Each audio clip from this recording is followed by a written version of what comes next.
بسم اللہ الرحمن الرحیم۔ اللہ نے خود اس تسبیح کی قسم کھائی اور فرمایا، ہر پریشانی، ہر مصیبت آپ کی منٹوں میں ختم ہو جائے گی۔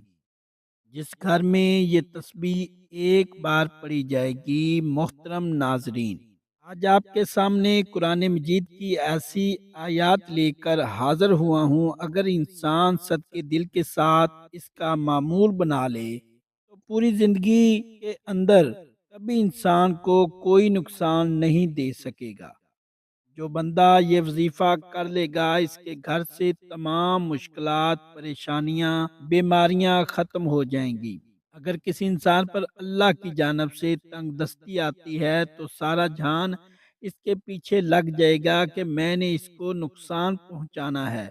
سارا جہان اس کے پیچھے لگ جائے گا کہ یہ بھوکا مر جائے۔ سارا جہان اس کے پیچھے لگ جائے گا کہ میں نے اس کو ذلیل کر دینا ہے۔ اگر انسان صدقے دل کے ساتھ اللہ پر اعتماد اور بھروسہ رکھ کے اس آیت کا وظیفہ کرے، صرف ایک مرتبہ پڑھ لے، اللہ رب العزت اس انسان کے راستے سے تمام مشکلات کو ختم کر دیں گے۔ اپنے ہاتھوں پر یہ وظیفہ کر کے آزما کر دیکھو، قرآن پاک کے اندر داخل ہو جاؤ۔ قرآن پاک کے اندر ہر مشکل کا حل اللہ تعالیٰ نے رکھ چھوڑا ہے۔ سبحان اللہ۔